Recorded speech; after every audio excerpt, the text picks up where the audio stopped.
Bueno, nosotros, porque ya hoy intensamente empieza este jueves que el calendario marca como el 9 de mayo. Queríamos pensar que la cosa iba a ir en la ruta de adecentar la semana de los conflictos que empezaron, pero lejos de adecentarse se han complicado. Buenos días, Pablo. Muy buenos días, país, buenos días, compañeros, compañeras, camaradas y camarados, bienvenidos, gracias por la oportunidad. Y que esto no sé, ¿qué es lo que está pasando? Que cada día el panorama político, electoral, institucional no hace sino agravarse. Nosotros estamos como el fútbol, que cuando ya el Barça va a ganar, de repente viene el otro y le mete 4 goles. ¿Qué vamos a hacer? El Tribunal Constitucional goleó ayer bueno. y el PLD goleó. Sí, el juego del PLD quedó desbaratado, ese que tenían ganado un grupo, pero mientras tanto aquí estamos otros días. Buenos días y gracias por la compañía aquí en Enfoque Matinal. Bueno, buenos días. Me gustó algo que dijo Adi, la cosa, fue ese lenguaje del dominicano, el asunto, la cuestión. Entonces todo el mundo sabe de qué se está hablando. Pues. La cosa es la sentencia del Tribunal Constitucional. Vamos a hablar de eso en breve, pero una introducción. Hay una expresión muy de uso del dominicano para distintas situaciones y escenarios, es que un clavo saca otro clavo. Entonces ahora todo es elecciones, PRD, PLM, Tribunal Superior Electoral, Junta Electoral, pero ayer terminó el juicio preliminar, la fase preliminar del caso Odebrecht, y mucha gente entretenida en otra cosa ni se acuerda de eso. Si se le asignó tanta importancia histórica, iba a marcar una diferencia, hay que estar pendiente de lo que ocurra con Odebrecht. El juez Ortega, Francisco Ortega, que fue designado por la Suprema para eso, dijo que el 21 de junio están convocados todas las partes para él decir si se va a fondo, si no se va a fondo, quiénes tira al pozo, ¿quién le deja fuera? Eso será el 22 de junio. Entonces, no podemos hacer una bulla grandísima con la corrupción y después olvidarnos de la marcha, el curso de ese proceso. La prensa lo tituló, claro, en un aspecto secundario, porque es simplemente la noticia grande va a estar el 21 de julio. Pero, señores, no nos olvidemos del caso de Odebrecht y los paladines de la anticorrupción de este país, entretenidos en otra cosa, que le pongan atención porque terminó esta fase que es importantísima, la preliminar, porque ahí es que se va a determinar quién va y quién no va. Bueno, así anda el panorama de la justicia. Esto en Suprema Corte de Justicia nueva, ¿será que tendrá esa papa caliente? Bueno, en el juez Ortega, que ya lo había designado la anterior Suprema Corte de Justicia. Pero bueno, jóvenes, si ustedes no arrancan, arranco yo, porque hoy yo no traigo un comentario, sino una serie de citas y algo de la sabiduría popular. Cuando un muchacho se está portando mal, nos recuerda a su santa madre, que le decía, estás comprando todos los números para sacarte una pela. Eso le decía, no sé si ustedes se portaban bien, pero eso, o sea, hay momentos donde tus padres te hacen la advertencia de que no hiciste la tarea, llegaste tarde, son una serie de elementos. Pues resulta que la sociedad dominicana, la República Dominicana, y agradezco a don Pepín, al Grupo Corripio, por regalarnos esta Gallup hoy, que insisto en repetir, que le pone números y datos científicos a lo que hasta entonces eran percepciones. Entonces, ¿qué ocurre? Toda esta semana hemos estado recibiendo los resultados de esa encuesta. Y con los resultados de cada día compramos un numerito para la gran rifa del caos o de un Donaldo Bolsonaro, porque yo insisto que aquí el día que esto explote no es lo mejor sino lo peor de cada casa. Y recuerdo ahora que el nieto del impresentable es el político que más ha crecido entre los partidos que están en la lucha electoral, y es una opción importante.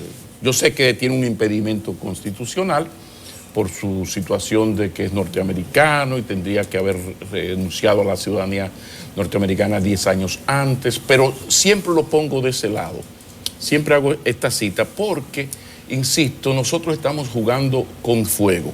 Y ya no es que Nelson vino, entonces vino Addis y dijo, no, porque Yanesi opinó. No. Que Maquinini piensa que no. Miren, comenzamos con la mejor para el gobierno, que es el 52,9, que considera que el presidente Danilo Medina ha desempeñado una buena gestión. Pero hay que recordar, lamento el dato, que Danilo Medina viene de 87,4 de aceptación en febrero del 2014. Todo un fenómeno de popularidad, al punto que hoy, fíjense que por encima de todas las críticas y todo lo que yo le voy a presentar, ese señor está en 53%. O sea, hay un fenómeno de popularidad. Entonces, comencé por ahí, pero le meto la cuña de que viene de 87,4. Eso es un dato importante. Pero miren, el 61,6 de la población no cree que el gobierno persiga la corrupción. Oigan esto. Un 50 cree que no gobierna para los pobres. Otro 50 estima que ha demostrado que gobierna para los ricos. El 68 califica de muy malo el desempeño económico en sentido general. El 46, en términos sociopolíticos, dice que en los próximos años la República Dominicana necesita un cambio radical, incluido que puede ser una revolución. Y un 36 que necesita un gran cambio. Cero mata cero, son 70 y pico que están por el cambio. Sigo. El 61% dice que tampoco ha habido mejoría en la seguridad ciudadana ni en la reducción del alto costo de la vida. El 61% cree que el presidente no ha estado cumpliendo con las promesas de su gobierno. El 43% cree que cuando el presidente termine su periodo dejará el país peor que como estaba. Esto no lo hizo el PRM, ni Abinader, ni Hipólito Mejía tiene que ver nada con esto. Estoy presentando datos de la encuesta Gallup. Pero esta está bonita. Los partidos políticos, los tribunales, el Congreso Nacional y la Policía Nacional son las entidades que producen menos confianza entre la gente, según lo que piensa el 60%. ¿Y qué son los partidos políticos, la justicia, el Congreso o las instituciones básicas del funcionamiento de una democracia? ¿Cómo va la justicia? ¿Cómo va el poder legislativo? ¿Cómo va el ejecutivo? Y para colmo, ¿cómo va la entidad que tiene que ver con la seguridad pública? Así va la democracia. Entonces, usted sigue y no termina porque el 50% de la población tampoco confía en los cabildos, en el gobierno central, en la presidencia, ni en el Tribunal Constitucional. Oiga lo que yo le estoy diciendo. Esto no son opiniones, son datos. Pero la niña linda del país y de la gestión PLDista siempre se dice que ha sido la gestión económica, la parte económica. Y los datos y la disminución en la pobreza extrema, hay una serie de datos que así lo demuestran. Bueno, sí, pero la mayoría de la gente ve negativo el desempeño de la economía. Los dominicanos tienen una idea muy negativa sobre el modelo democrático. Esto sí es grave. El 65% de los ciudadanos está insatisfecho con el funcionamiento de la democracia. El 49% entiende que la democracia tiene muchos defectos, atención, y que no funciona. Solo un 7% de los ciudadanos estima que el modelo democrático dominicano funciona bien. Repito, no es una opinión de nadie aquí. Estos son datos que durante la semana yo he ido sacando para presentar a ustedes una especie de cóctel molotov que entre todos los dominicanos, pero a más poder, más responsabilidad, atención, partidocracia, élites económicas, príncipes del dólar, del capital, estamos haciendo un cóctel molotov. Si ustedes a esto le suman lo que ha ocurrido con la Junta Central Electoral, entonces la verdad es que uno no está uno es sociólogo, pero no es de la escuela del pesimismo dominicano, aquel libro de López. Pero sí creo que hay que no preocuparse, pero sí ocuparse, sobre todo porque les voy a recordar que en la antigua Grecia el castigo mayor a los enemigos de parte del Estado era el exilio.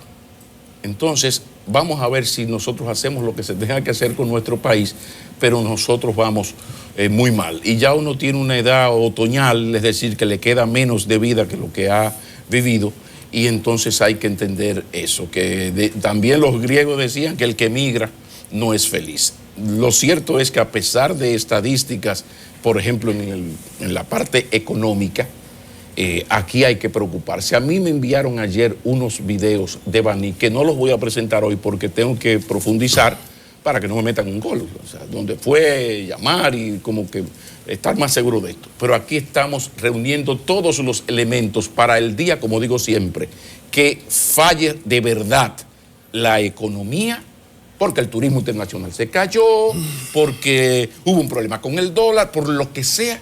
La verdad es que vamos a tener problemas. Esto es una advertencia, insisto, no a partir de mi percepción, ni mi opinión, ni la de mis compañeros, sino de unos datos obtenidos de manera científica en una cosa que se llama encuesta Gallup hoy, que está muy seriada, que para los que quieren puede buscar las anteriores y ver el deterioro de la democracia dominicana.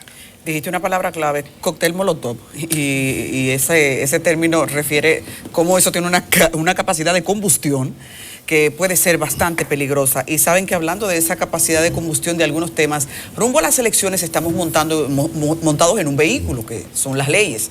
Y el uso de esas leyes debe ser la herramienta de los partidos para ir encruzando todas sus estrategias. Leí el artículo, Yanesi, que escribiste para hoy, y que obligatoriamente han tenido que asumir todos los periódicos por la decisión del Tribunal Constitucional respecto a la Ley 33-18. La Ley 33-18 delega en los partidos establecer, si quieren primarias abiertas, si las quieren cerradas. ¿Cuál es ahora la decisión? Explícanos. Hadis, tú lo has dicho bien, esta situación del ambiente político por el tollo de la ley de partidos políticos y la ley electoral, ya ustedes vieron el híbrido que aprobó la Junta Central Electoral de eliminar el arrastre para uno y para otros no. Pues ayer el Tribunal Constitucional emitió una sentencia, el dispositivo de la sentencia, porque todavía no ha salido la sentencia completa, en la que elimina el párrafo 3 del artículo 45 de la Ley de Partidos Políticos. ¿Cuál es ese párrafo 3 de esa ley? Yo se lo voy a leer para que ustedes tengan una idea. El párrafo 3 establecía: el organismo competente en cada partido, agrupación o movimiento político conforme a la presente ley debe decidir el tipo de registro de electores o padrón a utilizar en el proceso de elección de los candidatos a cargos de elección popular. En el caso del PLD es el Comité Central, en el PRM la Comisión Ejecutiva, Comisión Política, Comité Nacional o equivalente a uno de estos. De igual manera, le faculta para decidir la modalidad del método a utilizar. Pues ese párrafo 3 del artículo 45 de la Ley de Partidos fue declarado inconstitucional por el Tribunal Constitucional, pero no se limitó a eliminarlo. Dijo cómo debe de decir el párrafo. ¿Qué dice el Constitucional que debe ser la redacción correcta?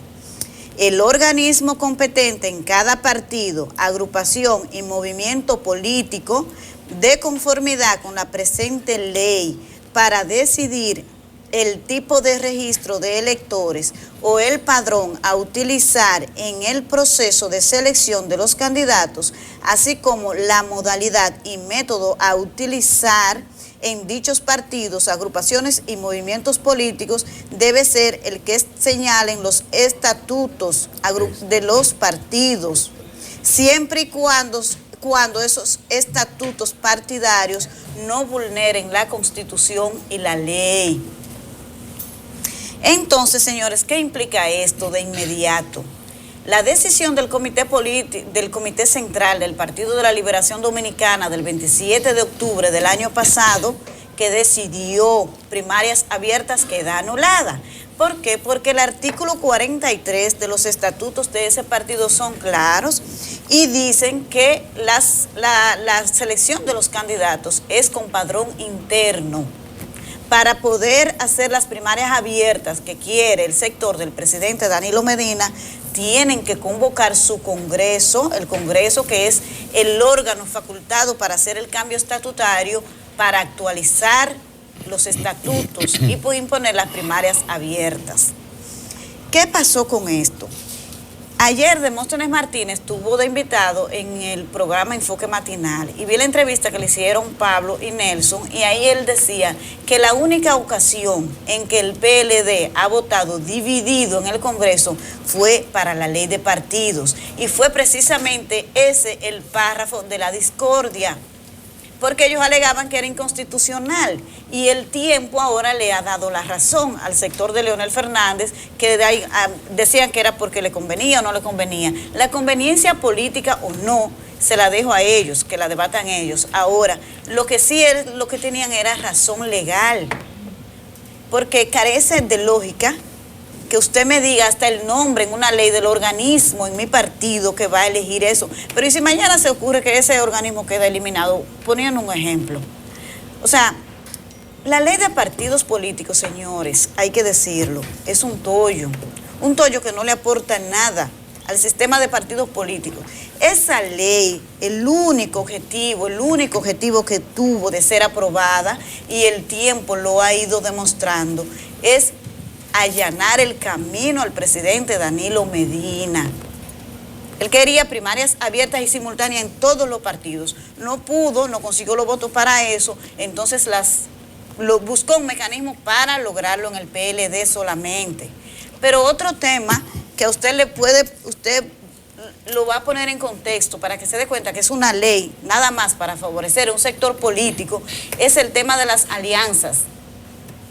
El tema de las alianzas ahora se decide antes de elegir el candidato y antes de comenzar la precampaña, antes que todo, lo que parece carente de lógica en el proceso de los pasos políticos que se dan en el montaje de las elecciones. ¿Pero por qué? Porque se supone que usted primero decide internamente, ahora vamos a ver las alianzas. No, la ley de partidos impone un modelo al revés. ¿Pero y por qué? Porque el único que tiene posibilidades de hacer buenas ofertas para la alianza es el presidente de la República. El presidente de la República, porque puede dar decretos y ofrecerle a usted que tiene un partido, no, ven, yo te voy a dar 2 secretarías, una dirección, te doy esto. Porque además la ley limita las alianzas a un 20% de las candidaturas, la reserva. ¿Qué puede ofrecerle el PRM a los partidos si no está en el poder? Y apenas puede ofrecerle un 20% de alianza. La gran alianza que hizo el PRM en las elecciones pasadas fue con el Partido Reformista y tuvo que ceder cerca del 40% de los cargos congresuales y municipales. Entonces, eso es una ley que fue aprobada con el objetivo exclusivo de favorecer un sector político. Por eso usted ha visto que el Tribunal Constitucional ya es la segunda vez que declara inconstitucional 2 artículos y tiene otros 8 recursos pendientes. No sé si lo va a anular o no, pero ha sido una ley que, contrario, fuera de fortalecer el sistema de partidos políticos y de garantizar la democracia interna, lo que hizo fue lacerarla.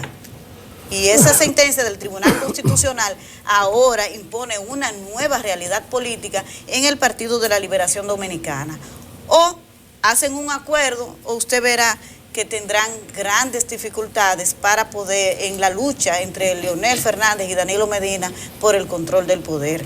Así que vamos a ver, ojalá que ellos digan, el lunes el comité político tiene una reunión, evidentemente que este tema debería ser incluido en la agenda porque ellos ya están corriendo contra el tiempo. Ya la Junta Central Electoral había emitido el tiempo en que deben definir los métodos de elección interna, ya ese plazo también venció, por lo tanto esto es posición anterior, todo queda disuelto. Y si no hay acuerdo en lo interno de los partidos políticos, el panorama luce cada vez más confuso de cara a las elecciones del 2020, tanto las municipales como las presidenciales y las congresuales. No hay nada claro, nada definido, porque las leyes así lo han revuelto todo este panorama por las confusiones, por las contradicciones que tiene tanto la ley electoral como la ley de partidos políticos? Bien, yo podría estar en desacuerdo, como realmente lo estoy, con Yanesi, de que esa ley fue aprobada para beneficiar a Danilo.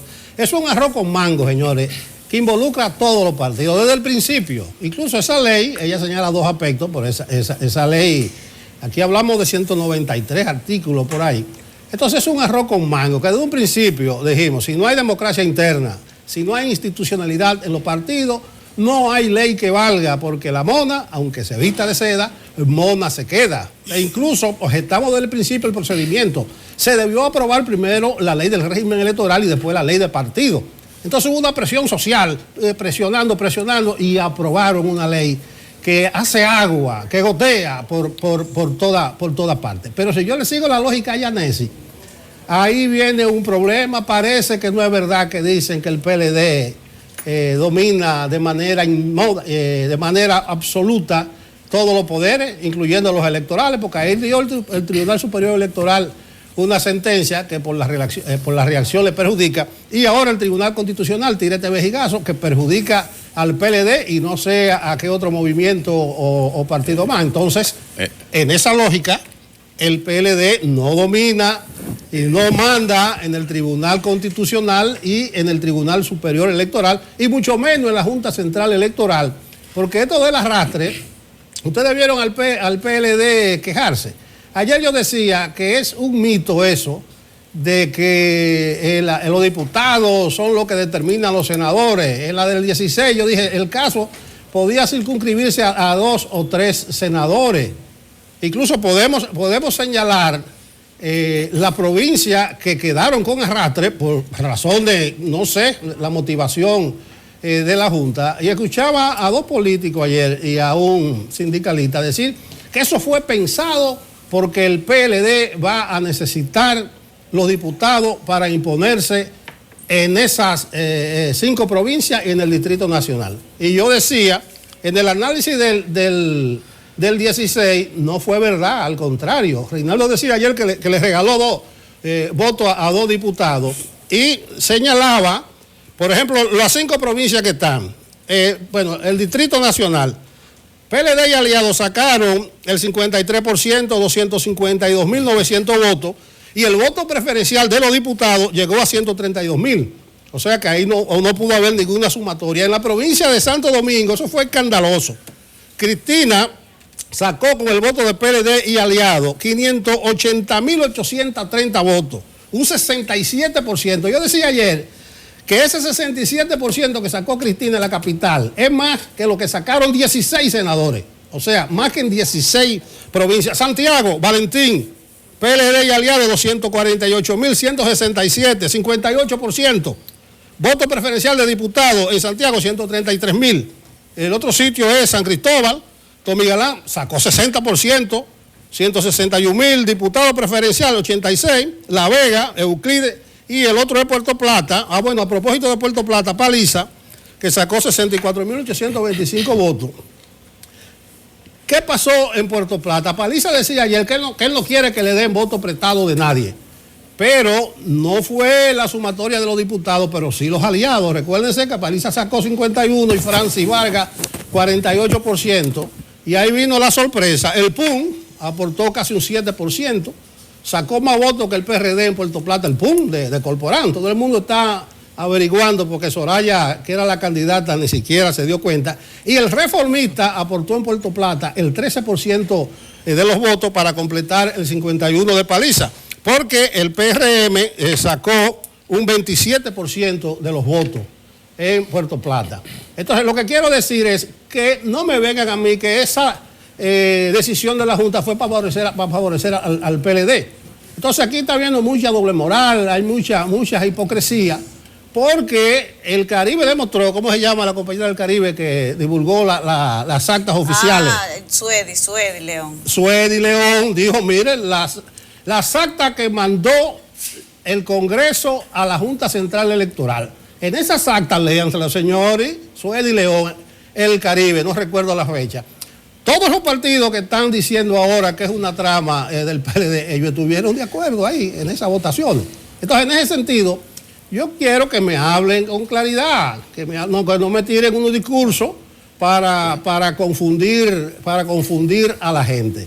Entonces, ese tollo de la ley de partido, le faltan 5 capítulos, señores. Eran 9 o 10 acciones de inconstitucionalidad y solamente van 4 o 5. Cuando digo 4 o 5 es que esa sentencia de ayer debió englobar 3 acciones de inconstitucionalidad que apuntaron en la misma dirección. Que yo apoyo la esencia de lo que hizo el Tribunal Constitucional, porque ¿cuál es la esencia de eso? Que se estaría impidiendo la participación en importantes decisiones en la modificación de los estatutos. O sea, ¿a dónde voy?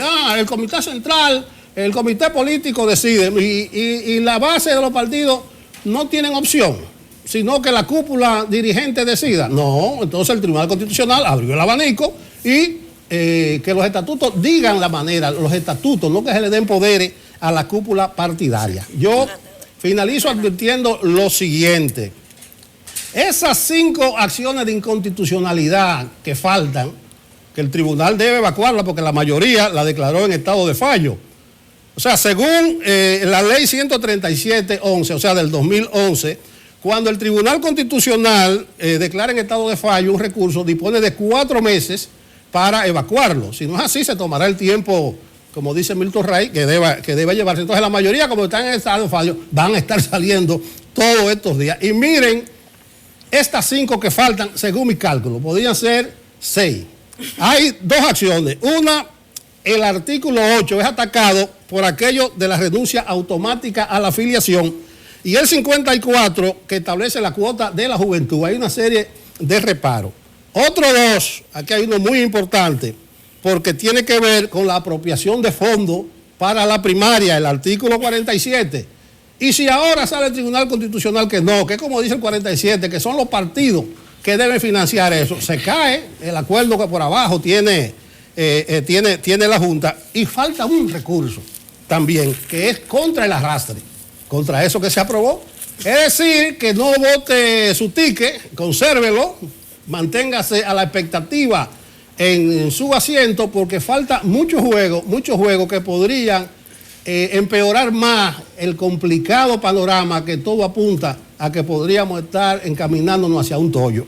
Nelson, con relación a la observación que usted me hace, que eso no es una ley hecha a la medida del presidente Medina, no necesariamente, y se lo agradezco, es que sea así, sino que es una ley diseñada para que quien ocupa el poder tenga el control total. Como en esta ocasión lo tocó a él. Para la cúpula. Pero la cúpula la tiene quien ocupa la presidencia y se ha demostrado históricamente. Cuando era Leonel, el que tenía el control era Leonel. Ahora es Danilo el que tiene el control de Danilo. Lamentablemente, la ley se aprobó en una presidencia de Danilo Medina. Lo que pasa, entonces, así es. Lo que pasa, Medilecto, que el asunto es más grave, porque esto lo que pone en evidencia es que hay 2 PLD que, si lo suma, tienen un poder en el país de una manera terrible. Cuando el Tribunal Constitucional actúa de esa forma, que afecta no al PLD, Nelson, porque hay un PLD que está en fiesta. O sea, afecta al PLD sector Medina. Ajá, sí. Y favorece al sector Fernández, que era el que había planteado precisamente esto. Entonces aquí vemos como una estrategia. Por eso, si el PLD se unifica, es muy difícil ganarle un proceso electoral, porque el PLD, al dividirse en 2, y esa es una estrategia muy PRDista del mejor PRD de Peña, aquello de las tendencias, cada quien tiene una cuota del poder y de la popularidad, y luego nos ponemos de acuerdo y nos juntamos, y todo lo que nos dijimos fue My Del Play, todo eso fue My Del Play. Bueno, si los PLDistas logran hacer eso, va a ser muy difícil ganarle el proceso electoral, porque lo que está ocurriendo aquí es fruto de eso. El Tribunal Constitucional no favorece al PLD en este caso, ni afecta tampoco, sino todo lo contrario. ¿Por qué? Bueno, porque su decisión en este momento y en esta circunstancia favorece al sector Fernández, que clamaba por esto, y afecta al sector Medina, porque dijiste algo que es bueno siempre en el análisis, que ustedes lo tomen en cuenta. el que dirige un partido, el líder indiscutible de un partido gobernante, es el que hace los decretos y firma los cheques. Por eso el famoso artículo de los sobrecitos del profesor Fernández. O sea, la misma relación de poder casi avasallante que tiene hoy el sector Medina, era el que tenía Leonel Fernández hasta el 2012. Bueno, pero entonces hay un fallo, porque resulta entonces que Danilo no hizo el trabajo cuando se reunió el Consejo de la Magistratura y se dijo que los cambios que se hicieron, recuérdense que entraron 4 nuevos jueces al TC, se dijeron, eso es para favorecer, para que Danilo salga del poder con el control del Consejo. Oh, pero Leonel tiene mayoría en el Tribunal Constitucional. A propósito, son 13 jueces y las decisiones tienen que haber voto de 9 para que se tome una decisión. Sí, y según dice el dispositivo de la sentencia, hubo votos disidentes.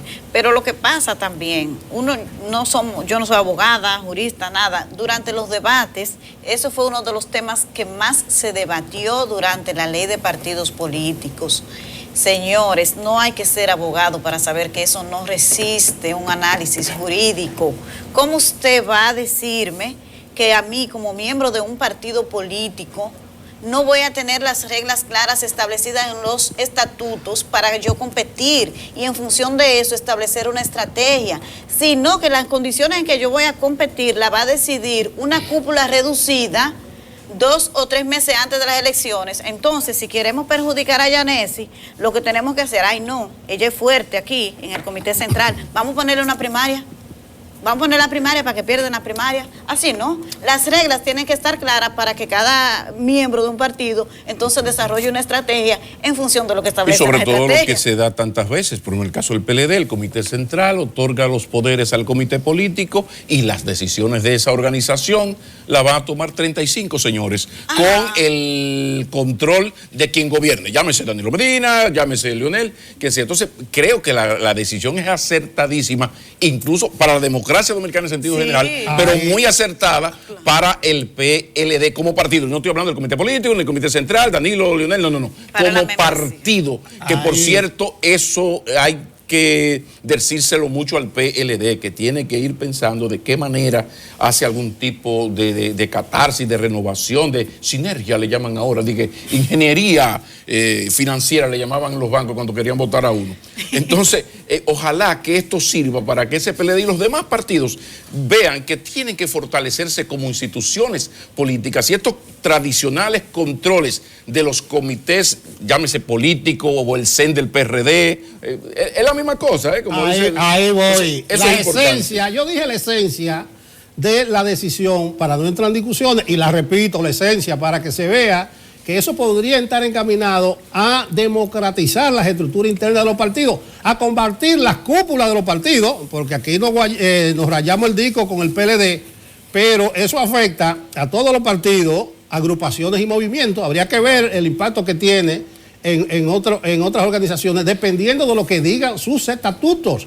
Entonces yo digo, la esencia democrática es la siguiente: se estaría impidiendo la participación en las decisiones importantes, como por ejemplo la modificación de los estatutos. A los PLDistas en sentido general deben quedarse mirando, no porque esa decisión la toma el comité político, porque usted no es el ente fundamental de un partido. Entonces yo digo, democratizar el asunto. Entonces eso golpea a las cúpulas partidarias, que en un caso específico favorece a Leonel o perjudica a Danilo. Eso lo vamos a ver en su particularidad, pero hay que ver con detenimiento, señores. Esto es de ayer y todavía uno no ha entrado en la menudencia, pero es muy probable que afecte a otros grupos, que afecte a otros partidos. Entonces, hay que aplaudir el espíritu democrático de esa sentencia porque golpea a las cúpulas partidarias y a los partidos tradicionales. Y que cae muy bien con las advertencias de mi comentario. La democracia dominicana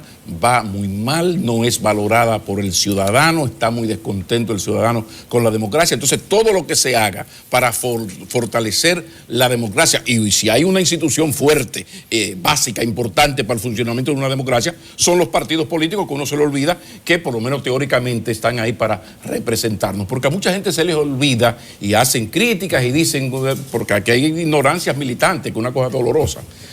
que aquí en las elecciones pasadas, el 70 y tantos que votó, de ese 70, creo fue 75, 76% que votó, el 97% lo hizo al bloque PLD, al bloque PRM. Entonces, cuando usted vaya a hablar de la partidocracia, tenga cuidado porque usted está hablando del pueblo, de la esencia del pueblo dominicano, aunque nos duela.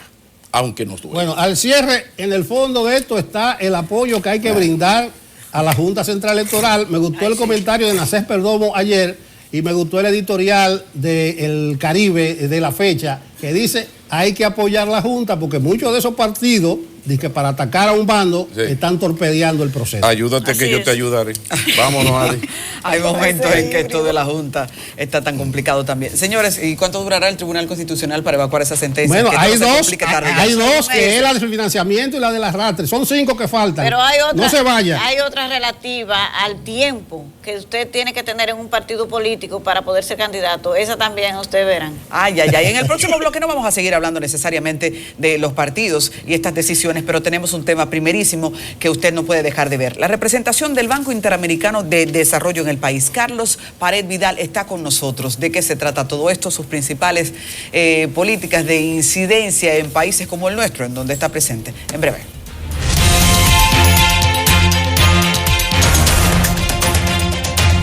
Bueno, de la parte dura de la política vamos a pasar a hablar un rato de la economía, de los préstamos, de la finanza, de los proyectos y para ello tenemos con nosotros a alguien muy indicado. Él es Carlos Augusto Pared Vidal. Es el director ejecutivo de República Dominicana ante el Banco Interamericano de Desarrollo BID, o sea, el que nos representa a nosotros ante el BID. Buenos días, Carlito. Buenos días, gracias por la invitación a su programa.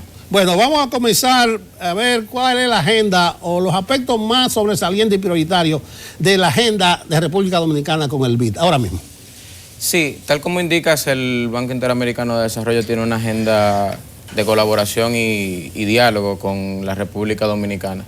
En mi rol de representante de República Dominicana ante el BID busco salvaguardar los intereses del país y tratar de articular oportunidades que el banco va generando para beneficio del país.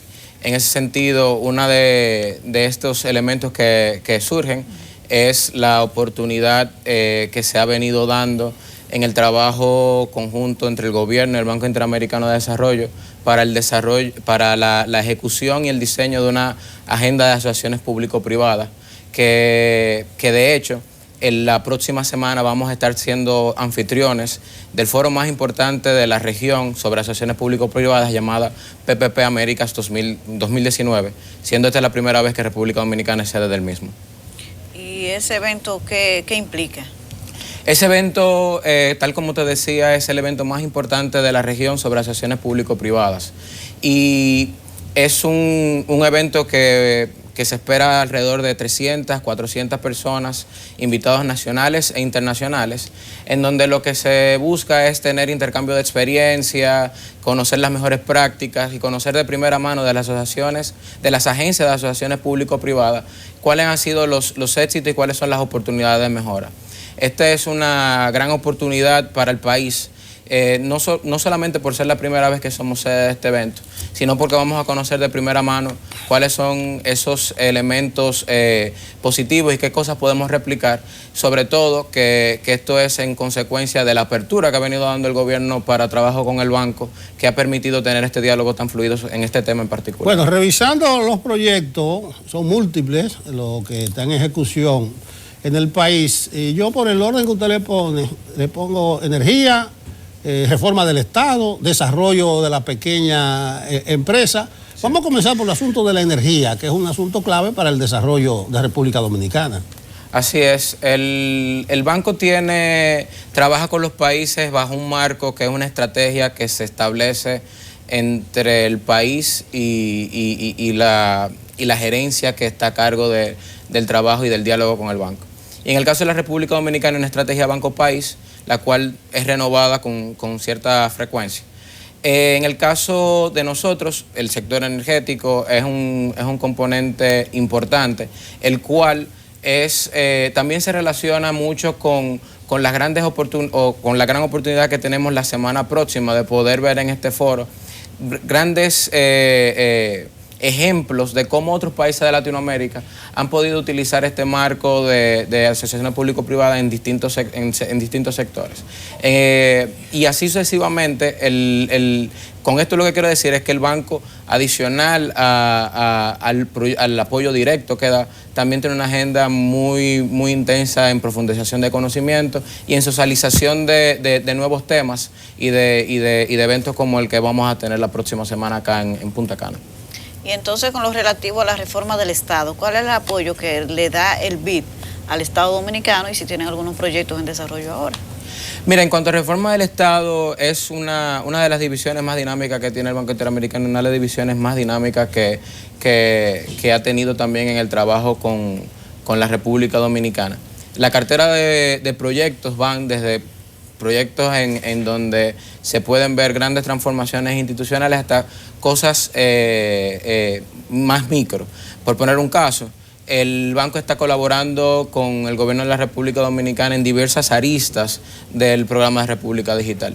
Y en este mismo orden de República Digital, el Instituto Nacional de Administración Pública va a lanzar próximamente lo que se conoce como un MOOC, que son los cursos abiertos y digitales, con el apoyo del Banco Interamericano, hablando ciertamente de todos los temas de economía digital. En ese marco y en ese espectro es que el banco va dialogando y colaborando en la República Dominicana en los distintos temas, sobre todo en el componente de modernización. Se dice que la educación es el buque insignia del presidente Medina, pero también el apoyo a la pequeña y mediana empresa.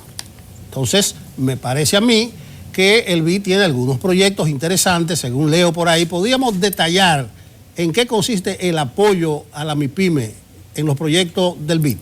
Así es, el banco tiene un sinnúmero de instrumentos con que puede trabajar y eso se va consolidando con el diálogo con los países.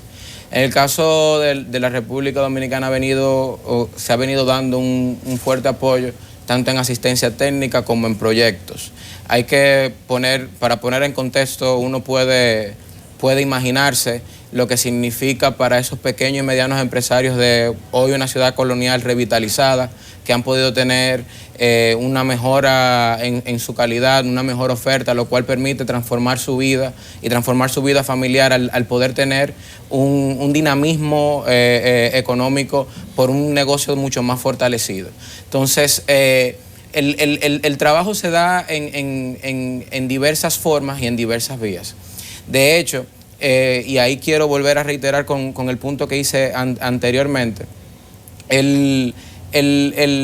las asociaciones público-privadas, y eso es algo que se va a poder ver en este foro en la próxima semana, también funcionan muchas veces como tractoras para que estas pequeñas y medianas empresas puedan suplir servicios, puedan suplir bienes para estas grandes obras que se van realizando, ya sean de infraestructura o de otros sectores. Carlos Augusto Pared Vidal. Así es. Había un proyecto que estaba gestionando a través de Dominicana Limpia para apoyar la intervención del vertedero de Duquesa, creo que de 750 millones de dólares. ¿En qué está ese proyecto? ¿Fue posible avanzar? ¿Se descontinuó? Fíjate, el tema Dominicana Limpia ha venido siendo un gran programa del gobierno, un programa que ha comenzado a dar un repensamiento en el tema del manejo de desechos sólidos.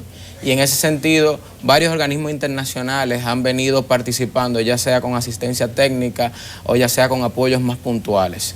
En el caso del Banco Interamericano de Desarrollo, ha venido colaborando con el equipo de gobierno que está liderando este proceso. Pero el componente que menciona es algo que, de acuerdo, según lo que tengo entendido, no ha sido canalizado a través del banco y me parece que también ha sido en colaboración con algún otro organismo internacional. Sin embargo, ese punto que tú traes es bastante provechoso para lo que estábamos comentando y es que en el marco del evento que vamos a tener la próxima semana de asociaciones público-privadas, uno podrá ver ejemplos como en otros países de Latinoamérica. Este es uno de los sectores que usualmente ha tenido un dinamismo y un crecimiento mayor en poder generar una colaboración entre el sector público y el sector privado, que de hecho Dominicana Limpia ha tenido un gran esfuerzo de colaboración público-privada para la concepción del programa. Bueno, cuando se habla del Banco Interamericano de Desarrollo, asoma a la mente inmediatamente grandes proyectos, préstamos, financiamientos, pero veo que ustedes se involucran en asuntos muy puntuales. Por ejemplo, el rescate de la ciudad colonial. Ustedes estuvieron implicados en la primera fase. Así es. El BID tiene en proyecto seguir apoyando el rescate de la ciudad colonial. Tal como dices, la República Dominicana y el Banco Interamericano de Desarrollo han trabajado en conjunto para la revitalización de la ciudad colonial.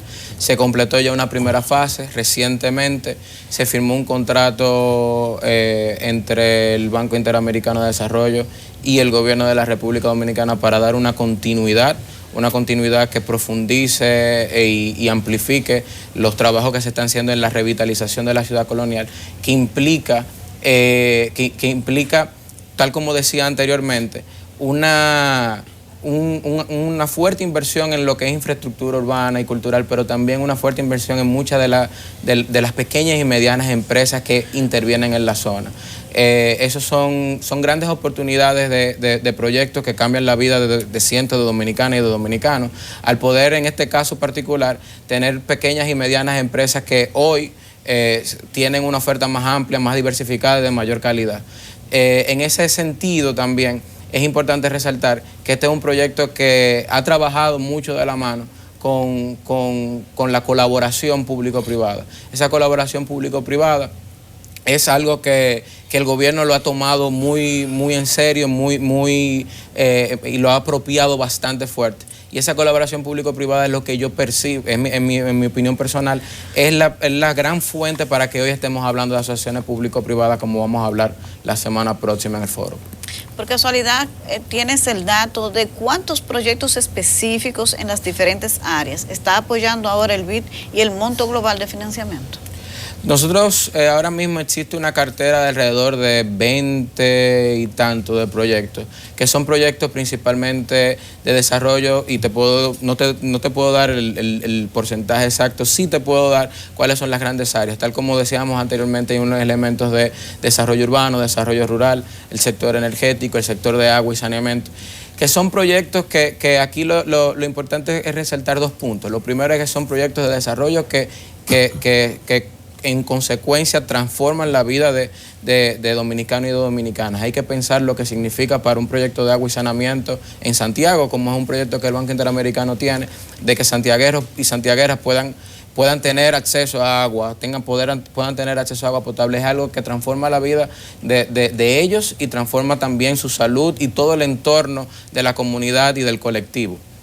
Y en ese sentido, el banco tiene una cartera de proyectos en distintas áreas, adicional a una agenda de diálogo ya para la profundización de temas más novedosos como el de asociaciones público-privadas. Bueno, Carlos Augusto Pared Vidal es el director ejecutivo de República Dominicana ante el BID. ¿Es así? Sí, así es. ¿Tú despachas allá o aquí? Estoy con asiento en Washington, voy y vengo bastante por razones de trabajo. Bueno, te lo pregunto porque siempre que el BID, el Banco Mundial, el Fondo Monetario hablan de la economía dominicana, dicen que camina bien, que va muy bien. Los monitoreos, el seguimiento que da el BID, ¿se hace desde allá? ¿Tiene alguna participación el representante dominicano? ¿Es consultado? El Banco Interamericano de Desarrollo tiene una serie de políticas bastante fuertes y establecidas para este tipo de ejercicio. Y como representante de República Dominicana ante el Banco Interamericano, yo puedo decir que hoy República Dominicana goza del respeto y de la alta y de la valoración positiva de los otros países de Latinoamérica. Nosotros tenemos que ver que República Dominicana ha sido uno de los países de mayor crecimiento, si no el de mayor crecimiento en la región, conjuntamente con Panamá en los últimos años, y eso es algo que es reconocido y valorado muy positivamente por los funcionarios del Banco Interamericano.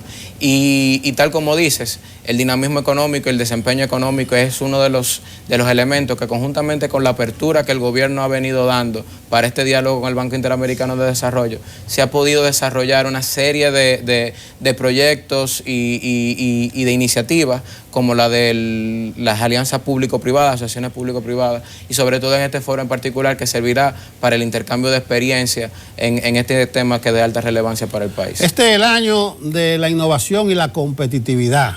Se dice que en República Dominicana se innova poco, se investiga poco. Incluso hubo un dato del director ejecutivo del Consejo de Competitividad que la inversión es de 0,3% del Producto Interno Bruto, muy poco.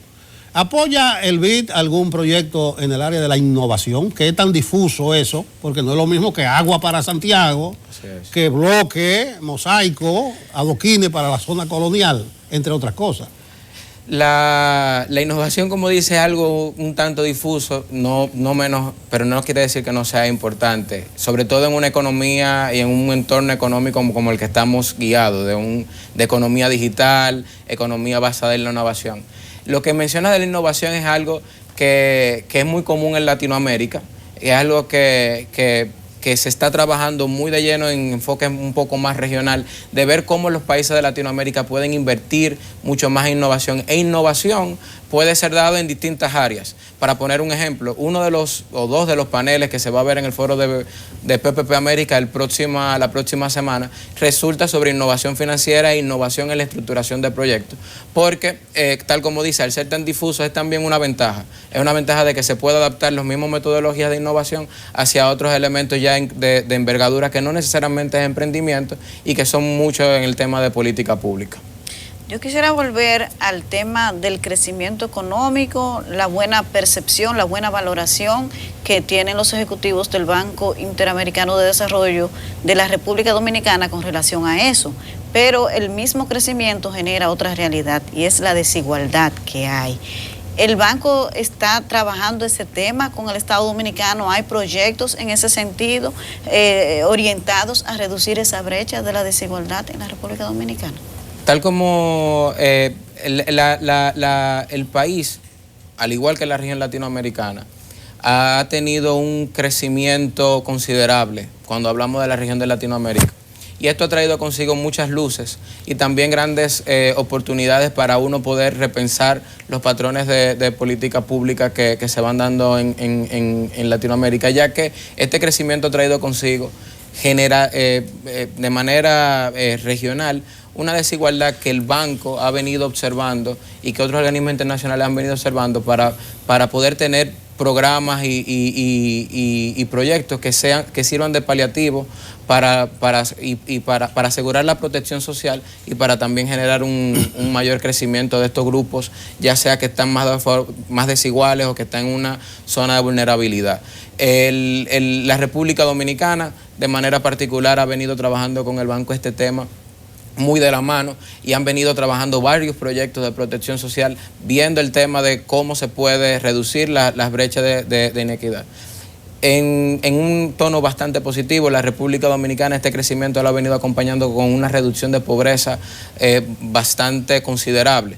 Y eso ha sido reconocido también por los organismos internacionales, el Banco Interamericano y otros como el Banco Mundial. La importancia de esto es poder ver el contexto de cómo este dinamismo va generando estas oportunidades para mayor inclusión del colectivo y la ciudadanía, que es un elemento que creo que cuando vemos como mecanismos novedosos como el de asociaciones público-privadas te permite servir de tractor para incluir a mucho más pequeñas y medianas empresas, son métodos alternativos y diferentes para poder reducir esa brecha. Bueno, hace un momento hablábamos de los proyectos que tienen que ver con la mejora del Estado, la reforma del Estado, pero el aparato estatal es muy complejo. Dentro de esa complejidad está el sector público, la institucionalidad del sector público. Cuando escuchamos hablar al ministro de Administración Pública, el buen amigo Ventura Camejo, todo marcha muy bien, se ha avanzado mucho. Hay proyectos específicos para la institucionalidad del sector público de República Dominicana con el BID. La mayoría de los proyectos que se han venido realizando con el Banco Interamericano de Desarrollo y en el tema de modernización del Estado y del sector público han venido dándose en el área de diálogo, principalmente en cooperación técnica y en apoyo puntual para la mejora de la cualificación del sector público. Este es un área que el banco ha tomado muy de lleno para la República Dominicana, pero también para Latinoamérica. En el caso particular de nuestro país, la República Dominicana, sin lugar a dudas, ha podido incrementar su cualificación en el personal, en el servidor público. Hoy tenemos un servidor público mucho más cualificado, mucho más tecnificado, y eso es algo que se va observando y que se va reconociendo de manera internacional.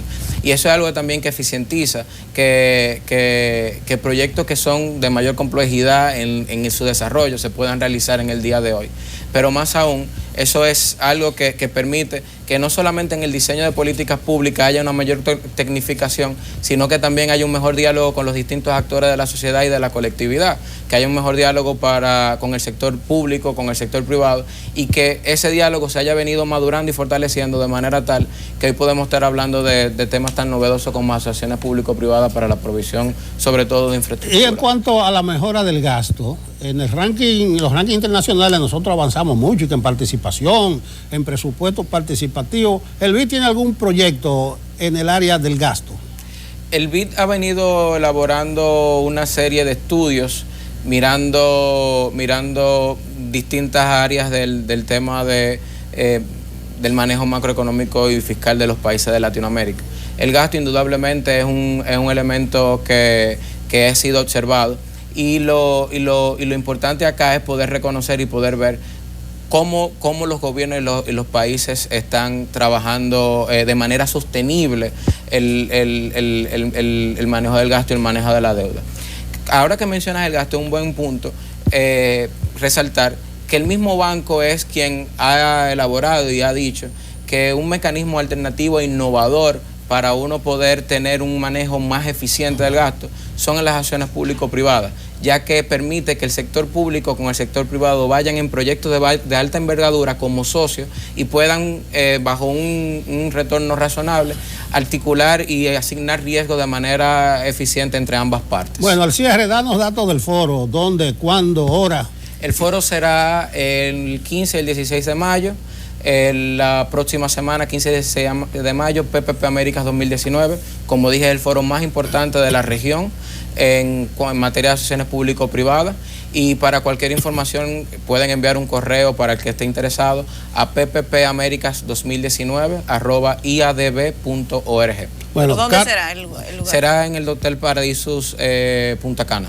Bien, Carlos Augusto Pared Vidal es el director ejecutivo de República Dominicana ante el Banco Interamericano de Desarrollo BID. Ha sido nuestro invitado de esta mañana. Continúe con Enfoque Matinal.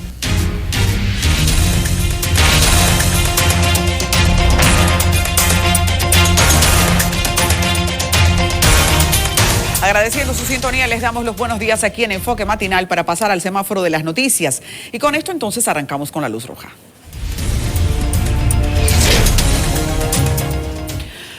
Ahí está la fotografía de uno de los jóvenes. Presentamos que son 2 en total los que han muerto en San Francisco de Macorís. En un intermedio de 24 horas, lo que se ha vivido, han revivido los peores momentos históricos de reclamas sociales por muertes cuestionadas. ¿De qué se trata todo esto? La muerte de 2 jóvenes en la provincia a manos alegadamente de una patrulla policial ha provocado que de nuevo se caiga en el cuestionar de la acción de los agentes del orden. Hay una comisión de alto nivel y esa es la novedad para el día de hoy. Ayer en el semáforo ya estábamos dando seguimiento a las muertes de Melvin Peña Castillo y José Miguel García. Decíamos que la sociedad, en un día en el que se esperaba el entierro de ambos, esperaba un informe claro. Estamos todavía a espera de eso. La comisión de alto nivel ha dicho que no tiene autorización para hablar, pero que se encuentra ya en la fase final de este levantamiento. Para arrancar, quiero ayudar a desmontar una de las mentiras que en principio planteó la patrulla que actuó en esa escena. Los jóvenes fueron mandados a detener en un tramo cuestionado, oscuro. No lo hicieron por temor, es el principio por el que uno especula, no se detendrían, ¿verdad? Porque venían de trabajar. Y a eso continuó un tiroteo. Se les adjudica un arma de fuego que, según todo el entorno, nunca podría adjudicárseles a jóvenes que no eran poseedores de armas de fuego. Ya decíamos, ese es uno de los mitos que se espera se aclare en esta investigación, ya decíamos también que ellos estaban a bordo de un motor. El primer día llegó a la policía un jovencito que decían era dueño de ese motor y que alegaba rápidamente que habría sido un motor robado. Los familiares de los jóvenes llegaron al destacamento policial presentando los documentos de propiedad de ese motor, con lo que ya tratan de desmontar que ese no era un vehículo robado. Los jóvenes no andaban en un vehículo robado y tampoco tendrían un arma de reglamento. A espera de la comisión que adecente toda la información que tiene en Ascuas a San Francisco de Macorís por 2 muertes de 2 jóvenes, que sus familiares y la comunidad dicen eran de trabajo y no delincuentes, como argumenta la policía. Sigue siendo un día de luto ahí y hay manifestaciones a espera de esto. Pasamos a la luz amarilla. Ha concluido el encuentro de mujeres representantes de ministerios de la mujer de distintos países en República Dominicana bajo una consigna y un compromiso valioso: que la participación de la mujer en República Dominicana y en esos otros países representados pueda adecentarse y que deje de ser objeto de discriminación. Al hacer foros de debate coinciden en que la participación de la mujer en política es trabada, que no hay una representación en calidad ni en cantidad que les permita incidir en las decisiones de sus estados y de sus países. Todo esto en un momento en que se busca el equilibrio de la sociedad y la participación, el nivel inclusivo de la mujer naturalmente nos compromete a todos. La discriminación en todos los ámbitos es pobreza de la sociedad. Este foro ha dejado al descubierto algo que las mujeres que participan en política han querido disimular durante mucho tiempo, pero el discurso y la fortaleza de alianza de unos países y otros hace que cada vez ya sea más público el tema. No se les permite incidir en política y eso se nota en que no hay líderes mujeres en mayoría de los países, en los partidos más importantes, e inclusive la misma cuota. Todavía que estamos en un momento en que discutimos la cuota de la mujer. Podrá ser a nivel general, podrá ser a nivel de sus circunscripciones. Hasta ahora la ley dice que solo a nivel general, y eso castra lo que se había conseguido durante mucho tiempo. Han pactado y ahora dicen que sus estrategias las llevarán a la práctica. Saludamos que República Dominicana haya sido escenario de un protagonístico encuentro de mujeres, y esto esperamos nos lleve al próximo nivel. Inclusión, no competencias, inclusión. Pasemos a la luz verde. Esta semana nosotros estuvimos saludando las demostraciones o simulacros que comenzaron desde el lunes y que de manera cada vez más abarcante estarían trayendo inclusive refuerzos de los centros de operaciones de emergencia de otros países para que aquí se haga un centro de operaciones para demostraciones y simulacros. Hoy arranca en el Bajo Yuna. Miren ustedes, hemos puesto ahí imágenes del Bajo Yuna, atentos a que ya se lleva, según nos dijo el Centro de Operaciones de Emergencia, más de un año haciendo demostraciones y ejercicios con la población, esperando este día. Si usted ve un movimiento masivo, no se asuste. En el Bajo Yuna hay un simulacro, como igual los tendremos en Santo Domingo, diferentes simulacros que estarán tanto en niveles de posibles tsunamis, de posibles terremotos, como de inundaciones. En el caso del Bajo Yuna, inundaciones, mostrando a la gente cuál debe ser la participación de ellos y la acción ante un momento de desastre. Así que atentos a la gente de ese entorno en el Bajo Yuna, porque lo que ha de pasar ahí no solo va a hacer que se muevan cientos de personas, miles de personas, según el mismo Centro de Operaciones de Emergencia ha advertido, sino que tiene que no provocar niveles de pánico a quienes van transitando por ahí o que pertenecen a otras zonas del país. No hay pánico. Estamos ante demostraciones que tienen que hacer fortalezas ahora en las comunidades para eventuales momentos de desastre. Hasta aquí, con cariño, el semáforo. Buenos días.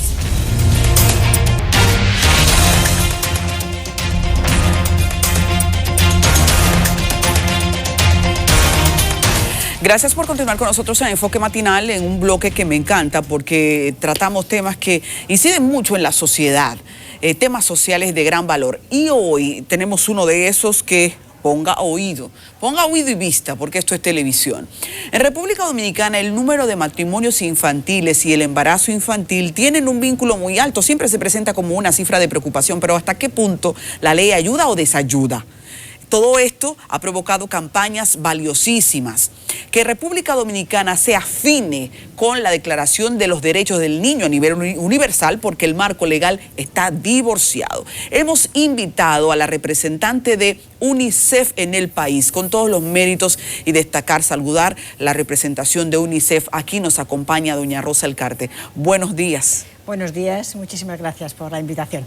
Sí, y tenemos que arrancar diciendo, cuando leía las cifras, presentando o preparando la entrevista, hay muchas cifras sueltas. ¿Cuál es realmente la que ustedes manejan sobre el matrimonio infantil en el país? Bueno, las que nosotros manejamos son las cifras oficiales de la Oficina Nacional de Estadística del país, hecha en base a encuestas nacionales.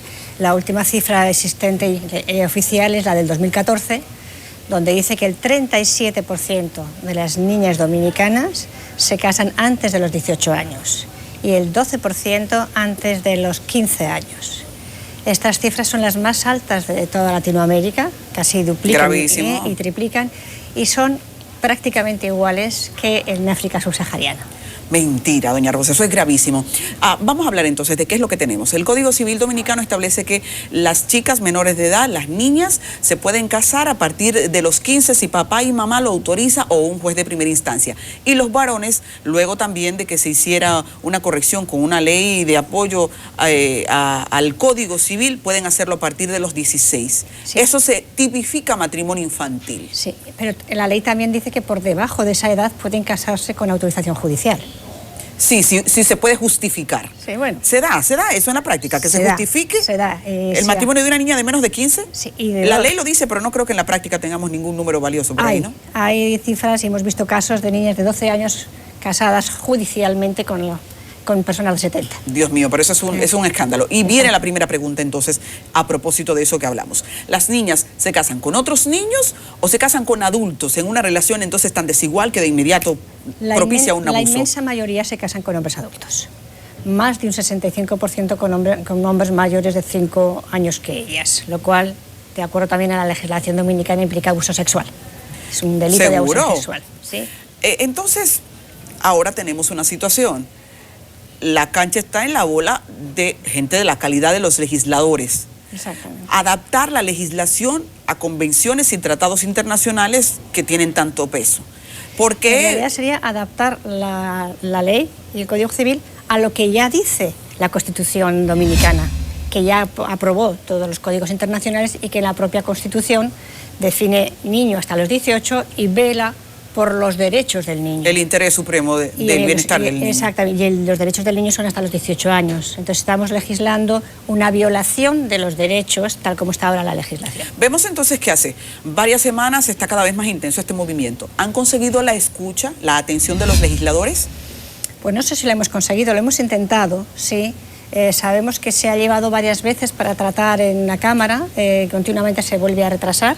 Y lo más extraño es que esta misma Cámara ya hace 2 años aprobó el cambio de que la ley de matrimonio infantil fuera por encima de los 18 años sin ninguna excepción.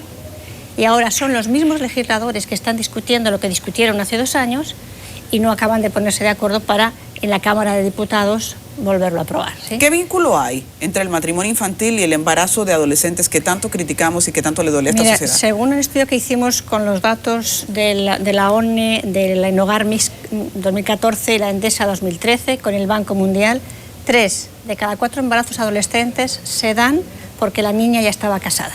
O sea, no podemos acabar con el embarazo adolescente si realmente no acabamos con el matrimonio infantil, por mucho que hagamos. Pero creo que es mucho decir 3 de 4, porque en este país hay mucha tendencia al concubinato. Las muchachitas se juntan con los muchachos, pero no necesariamente se casaron. Claro, cuando hablamos de matrimonio infantil, hablamos de matrimonio infantil legal, ¿sí? O uniones tempranas, que se hacen pero a todo eso se le llama matrimonio infantil. Puede ser legal o puede ser... Aquí efectivamente se da más el concubinato, el que el adulto se junte con la niña sin casarse. Pero Eso no implica que no hay que cambiar la ley. ¿Seguro? Sí, porque no podemos, por ejemplo, si hay mucha gente que se salta un semáforo en rojo, no vamos a poner la ley que sea legal saltarse el semáforo en rojo. La ley tiene que marcar y guiar y enseñar a la población qué es lo correcto, ¿sí? Entonces, en este caso, la ley está indicando que lo correcto es violar los derechos de las niñas. Entonces, por eso es urgente una modificación de esta ley. Pero vamos a hacer una radiografía, doña Rosa. Si tenemos aquí el pastel de la sociedad, hacemos un marco legal que prohíba totalmente el matrimonio antes de los 18, pero no tenemos ninguna política para orientar a las niñas y a los niños menores de 18 para que no se embaracen, para que entiendan de manera consciente lo que esto significa en sus vidas, pues estaríamos no legitimándolo, pero ellas van a continuar casándose y embarazándose. ¿Cuál es el equilibrio buscado? Claro, lo que sí es cierto es que ya la sociedad civil, las organizaciones no gubernamentales y el propio gobierno ya ha entendido que es el problema. Ya estamos empezando un programa con el Ministerio de Educación para trabajar en todas las escuelas. Ya hemos hecho varios estudios con Vicepresidencia y con el Programa de Protección Social e iniciamos un trabajo también de manera inmediata. Entonces, está habiendo por parte del gobierno y por parte de las ONGs ya iniciándose programas para reducir el matrimonio infantil, mientras que la ley lo sigue justificando. ¿Cómo le vamos a explicar a una niña, con todos los programas que estamos preparando, que no es bueno ni casarse ni unirse antes de los 18 por todos los problemas que conllevan, que si quieres luego te explico, si mientras la ley lo está permitiendo? Seguro. Es casi pero hablemos imposible. de esos problemas. Hay diferentes variables. Han hecho un estudio, ustedes han hecho diferentes estudios. Sí. Ahora tengo también en mis manos algo que me han entregado. Vamos a enfocar aquí, chicos, 10 más 1 razones para poner fin legal al matrimonio infantil. Sí. Este es un levantamiento que les da a ustedes indicadores de cuáles son científicamente las razones por las que una niña no debe casarse antes de los 18. Y decimos una niña porque no son iguales los efectos en los niños. No, y además porque la inmensa mayoría, no el 100%, pero el 99 y pico por ciento, son fundamentalmente de niñas con adultos mayores. ¿Cuáles son los efectos secundarios de este tema? Bueno, pues lo primero es que la niña casi inmediatamente se embaraza, con todos los riesgos de salud para el bebé y para la niña de un embarazo adolescente. Inmediatamente después también deja la escuela, ¿sí? Y deja la escuela y por lo tanto se forma menos. Esa mujer durante toda su vida gana menos que una mujer que no se haya casado tempranamente. Y cuando hacemos un análisis de pobreza en el grupo de las mujeres que se casaron pronto, el nivel de pobreza es 40% más alto que en las que se casaron más. ¿Por qué? Porque trabajan menos, ganan menos y como se embarazan antes, tienen además muchos más hijos. Si ya eres pobre y tienes que repartir entre 6 en lugar de entre 2, eres mucho más pobre. Entonces, el matrimonio tiene esa serie de consecuencias negativas para la mujer, pero además también está demostrado que la violencia que sufre la mujer de la pareja es mucho más alta en aquellas que se casan. La violencia pronto, física, verbal, emocional, exactamente. Todo. O sea, que no solamente son más pobres, sino que además están mucho más... Ya el matrimonio infantil es una violencia, es una de las peores violencias contra las niñas de acuerdo a todos los códigos internacionales, pero además esas niñas luego tienen la violencia doméstica en casa, ¿sí? Sí. Además es malo para los niños, porque los niños se registran menos, los niños tienen más violencia también en sus casas, los niños tienen menos desarrollo infantil y abandonan antes la escuela. Y las niñas replican el modelo de las madres y se vuelven a casar. Y es malo para el país, porque también en el estudio que hicimos conjuntamente con el Banco Mundial, la pobreza del país se reduciría en un 10% si no hubiera matrimonios. Entonces estamos intentando reducir el embarazo de adolescentes, estamos intentando reducir la pobreza. Y lo que se ha demostrado también con estudios de Naciones Unidas es que un acelerador de reducción de la pobreza es el matrimonio. Pero estoy escandalizada porque veo que una de las metas es que de aquí al 2030 se haya erradicado el matrimonio de las niñas antes de los 18, pero me parece que las iniciativas y políticas del gobierno no están alineadas. Todavía no estaban hace un par de años, sí, pero ya hemos empezado a trabajar en ese tema con fuerza desde hace 2 o 3 años. Perdón, Rosa, una cosa es que la sociedad civil esté poniendo el tema en la oferta periodística, en la información mediática, y otra cosa es que haya políticas para apoyar eso y que pasemos al otro nivel. Están empezando ya. ¿Cuáles, por ejemplo? Como le comento, con la política de educación ya arrancamos, ya está preparado todo el programa y ya hemos hecho ya las primeras pruebas y arrancamos en agosto con un programa de formación en las escuelas. ¿Educación sexual en las escuelas? No, formación para prevención del matrimonio infantil. Ok. ¿Eso sería una materia o estaríamos llevando talleres a las escuelas? Sí, talleres a las escuelas, sí. Entonces, esto no se había hecho nunca. Y por primera vez, quiero decir que por primera vez el país desde hace 2 o 3 años se despierta y dice, wow, esto que es tan frecuente no es normal, ¿sí? aunque sea frecuente, no es normal ni bueno, ¿sí? Entonces, en este despertar, donde se han puesto por varias organizaciones los temas encima de la mesa, el Gobierno está reaccionando muy bien. Como digo, con el Ministerio de Educación estamos a punto de arrancar, hemos hecho varias investigaciones con Vicepresidencia y con el Programa de Protección Social y estamos a punto de arrancar. Arrancaremos, el otro día se discutió este tema en la Comisión de Alto Nivel de los Objetivos de Desarrollo Sostenible, o sea, el programa y el Gobierno están reaccionando bien, pero no podemos avanzar con los programas que estamos preparando con el Gobierno y con la sociedad civil si la legislación no nos acompaña. O sea, no puedes cambiar una práctica y un comportamiento que está regulado y aprobado por la ley. ¿Y cómo esto le llega a las familias? Porque si bien los muchachos tienen que ser formados, pienso que esto es integral. No, absolutamente. La familia absolutamente. Tiene unos patrones en los que mamá incide en el modelo de mujer que será su Mira, hija. acabamos de hacer un estudio muy largo, de casi un año, de los conocimientos, actitudes y prácticas respecto al matrimonio infantil, y efectivamente, o sea, la niña no es la que decide casarse, ¿sí? En muchos casos es la familia la que empuja a casarse, pero lo que hay es un entorno social, colectivo, que cree normal y bueno que esto sea así, puesto que si la niña se tiene que casar temprano, ¿qué más da que se case un poquito antes? Y qué bueno que consiga un viejo que además le pueda ayudar económicamente. Y eso es lo que la sociedad está viendo como normal y como positivo, como único camino de vida para esa niña. Y al final la familia y la niña buscan eso porque es la presión social que tienen es enorme, la presión económica y la presión de la sociedad, que ya para los 18 le dicen, o 16, ya tienes novio. Es ¿Ya una realidad buscando? a la que le puede tocar rato a República Dominicana por el círculo de pobreza. Claro, Entonces, pero no más solamente sabe, la pobreza, es de la más presión social. sabe el mono por viejo, y UNICEF tiene mucha experiencia porque ha lidiado con estas mismas políticas en otros países. Entonces, ¿cuál es la oferta con la que tiene que moverse toda esta estructura social? ¿El marco legal? Ir a las escuelas. Hablemos de todo lo que hay que conseguir el marco legal para que la sociedad desmonte esto que por años ha sido tan normal. El marco legal es fundamental, pero no es lo único, efectivamente. El marco legal es fundamental y tenemos que conseguirlo.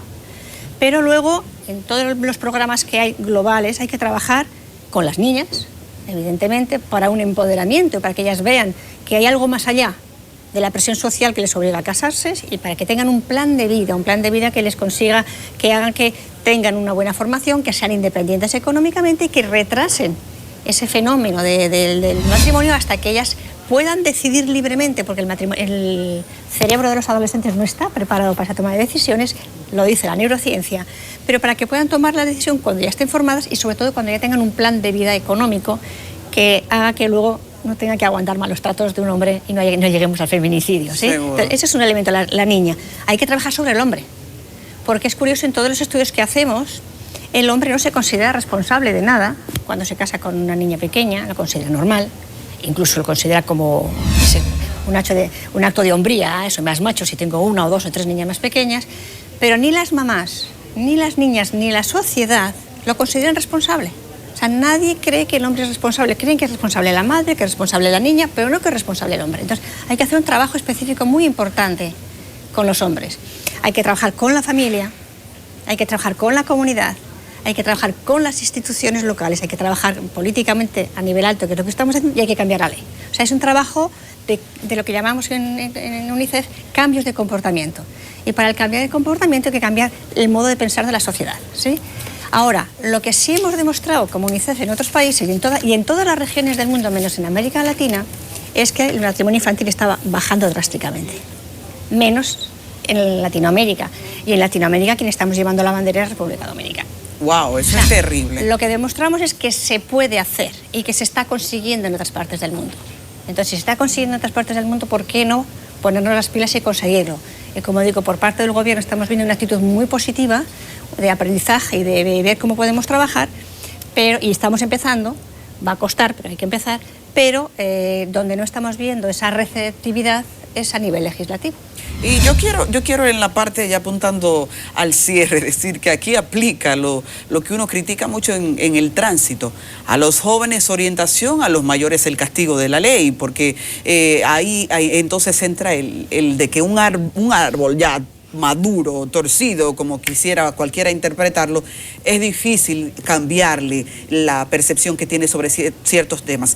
¿En qué nivel puede estar influyendo el hecho de que nuestro Congreso es de hombres y mujeres, mayoría hombres, que rebasan la tercera edad. Eso significa que ellos se formaron en un modelo de sociedad en el que casarse con una niña era un gesto varonil, como decíamos ahora. Entonces, para ellos, que son ahora quienes tienen el marco legal en la mano, no hay un problema de tamaño mayor. No, incluso hay explicaciones como, bueno, pero ¿qué pasa si un hombre mayor viola a una niña y la embaraza? Entonces, por favor, mejor que se case. Así por lo menos podrá tener un apoyo económico del señor. O sea, mejor que la siga violando todas las noches. Son ese tipo de explicaciones que a veces no acabas de entender, ¿no? ¿Cómo quiere regular el matrimonio para que un señor adulto que ha violado a una niña, la niña tenga la opción de resarcirse casándose con él, que implica para los padres dejar que esta niña no la hayan violado una vez, sino que la vienen todas las noches durante los siguientes 10 años, ¿no? Entonces, hay una visión, efectivamente, yo no estoy en la cabeza de los legisladores, pero cuando se planteó el tema del cambio de la ley, que se está cambiando en muchos países en Latinoamérica en estos momentos, pensamos siempre que iba a ser una ley nada conflictiva, porque parecía algo tan... Se da por sentado que interese a todos. Parecía algo tan obvio y tan normal que si a un niño no le permite la ley ir a una discoteca, si a un niño no le permite la ley votar, ¿cómo a un niño le va a permitir la ley que forme una familia, que tenga un hijo y que lo cuide? Pero otro día oía a un diputado en televisión que decía, pero si es que la ley le deja a una niña de 16 años trabajar, bueno, será de empleada doméstica, no será de nada más, y será para siempre empleada doméstica, no podrá subir de ahí, ¿no? Y dice, y entonces, claro, si le dejamos trabajar, ¿por qué no le dejamos que tenga un hijo? Como si fuera lo mismo, cuando además efectivamente lo que hacemos es, en los dos motivos, castigar a la niña, ¿no? Entonces hay unas visiones efectivamente muy arraigadas en esa visión, pero bueno, vamos viendo que la sociedad cambia, que la sociedad, el otro día se hizo una activación en Twitter y en menos de 8 horas 7 millones de personas vieron 20 millones de mensajes, o sea, realmente la sociedad lo está pidiendo, Finjus, CONEP, Sonahores, Insarril, vicepresidencia, como digo, varios ministerios, varias empresas. Y sin embargo, pareciera que el mensaje no acaba de calar, ¿no? Doña Rosa, una pregunta ya muy personal. ¿Cuál es la reacción de las niñas dominicanas, cuando llegan con una charla sobre este tema? Pues la verdad es que en general es muy curioso, porque muchas de ellas dicen, ¿quién les ha contado mi historia? ¿Quién les ha contado mi vida? Nos ha pasado muchas veces cuando hemos trabajado con unas telenovelas que hicimos hace 2 años, que en redes sociales decía, pero ¿quién les ha dicho mi vida? ¿Quién les ha contado mi historia? Es tan frecuente, ¿sí? Es tan normal, ¿sí? Que ellas sienten cuando les hablamos de esto como si les hubiéramos espiado, ¿no? Y se sienten absolutamente reflejadas. Pero hemos visto momentos en los que ellas y a veces sus papás salen de las salas llorando, porque nunca lo habían visto desde este punto de vista. Nunca se habían dado de que tenían... No sabían que pertenecían a un ciclo de abuso. Sí, no saben y no se dan cuenta de que realmente pueden hacer algo más con su vida. Porque es muy curioso, ellas se sienten abocadas al matrimonio, pero son muy conscientes y saben que van a ser abandonadas. Wow. Sí, mira, no, ya sabemos, y se preparan hasta para ese abandono, sabemos qué va a pasar. Bueno, una amiga mía tuvo mucha suerte, estuvo 3 años con la pareja. Entonces, es como un abocarse casi a un fracaso premeditado, ¿no? Entonces yo creo también que, como digo, hay que trabajar con toda la sociedad, pero para que toda la sociedad no eduquemos a las niñas exclusivamente para encontrar un marido y les hagamos la presión de que cuanto antes lo encuentre mejor y cuanto más viejo mejor, porque la va a mantener mejor. Qué mensaje, doña Rosa. Hay que educar a nuestras hijas, las escuelas, las madres, hay que educar a todo el mundo para que la niña sea buena persona, se desarrolle profesionalmente, sea independiente económicamente y a esa edad y con toda la madurez posible se pueda tomar una decisión. Como te decía antes, el cerebro de los niños, la neurociencia lo ha demostrado, no está desarrollado. La parte del córtex frontal y el hipocampo, soy pediatra, perdona, no está desarrollada. Y son las partes del cerebro que nos permiten tener un control sobre los impulsos, ¿no? Voy a hacer esto porque... Y lo razonas y no lo haces. Ellos todavía no, por eso son tan alocados y saltan, ¿no? Entonces, no podemos permitir que un cerebro que todavía no está desarrollado le empuje a la sociedad a tomar unas decisiones que luego ellas... Hay veces que dicen, yo pensé pensé que yo me quería casar, pero me di cuenta que me casaron. Wow. Doña Rosa El Carter, representante de UNICEF en el país. Me encantó esta entrevista, doña Rosa. Muchísimas Gracias gracias por estar con nosotros. Vamos a gerenciar que se les dé un turno en el Congreso y que sean escuchados con este discurso tan impactante. Todo esto Eso hay que pelearlo. Todo esto lo tienen ellos. Hemos mandado cartas a casi todos ellos conjuntamente con la presidenta de CONANI, hemos visitado a varios de ellos, hemos visitado al presidente de la Cámara, no solo nosotros, todas las agencias de Naciones Unidas han mandado cartas al presidente de la Comisión de Justicia, o sea, tienen la información. No están solos, no están solos. Vamos con esto también, señores. Gracias. Continuamos con Enfoque Matinal. Repetir las gracias a doña Rosa El Carter de UNICEF. Buenos días.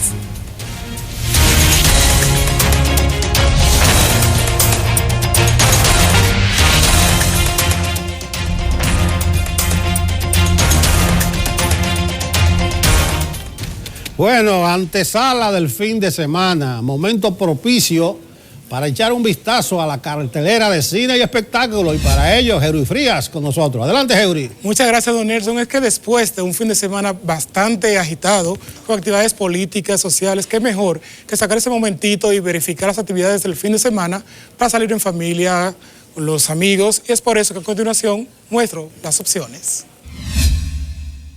Iniciamos en teatro. José Guillermo Cortines y Chedi García se unen en la obra teatral Una intrusa a medianoche. A partir de este jueves 9 de mayo se presentará en la Sala Ravelo del Teatro Nacional Eduardo Brito la obra teatral Una intrusa a medianoche. Esta, una de las mejores comedias presentadas en Broadway, escrita por Bill Mahoff, tendrá las actuaciones de nada más y nada menos que Chedi García y José Guillermo Cortines, quienes darán vida a esta divertida puesta en escena. La obra cuenta la historia de Doris, una mujer de la vida alegre, pero que se autodenomina actriz y modelo que irrumpe a medianoche en la casa de Félix, un escritor neurótico y reprimido. Es cuando se genera entre ambos una extraña relación de amor-odio, ya que ambos vienen de mundos diferentes, pero que extrañamente también tienen mucho en común, lo que de seguro conquistará a la audiencia. En música llega el concierto de Víctor Manuel en el Anfiteatro de Puerto Plata. El salsero puertorriqueño Víctor Manuel se presentará el sábado 11 de mayo en el Anfiteatro Juan Lócuar de la llamada Novia del Atlántico. La presentación del llamado Sonero de la Juventud forma parte de su gira 25/7. El artista puertorriqueño se ha mantenido como uno de los favoritos del público dominicano en el género tropical desde el año 1993, cuando inició su carrera. Se espera que el sonero boricua incluya en el espectáculo parte de los temas que lo llevaron a la fama. Otro evento interesante es Electronic Urban Night. Los cantantes Nio García y Casper Mágico, creadores del éxito Te Boté, 1.800 millones de views, que grabaron junto a Ozuna, Bad Bunny y Nicky Jam, se presentarán en Hard Rock Live Santo Domingo el próximo sábado 11 de mayo junto a Max Vangeli. Igualmente tienen como invitados especiales a La Manta, Diamond La Mafia y Patricia Yanguela. Ambos artistas estarán presentando su palmarés en Hard Rock Live, en un concierto que se perfila de ser de alto quilate y en el que, por supuesto, su más grande éxito hasta el momento, Te Boté, no faltará.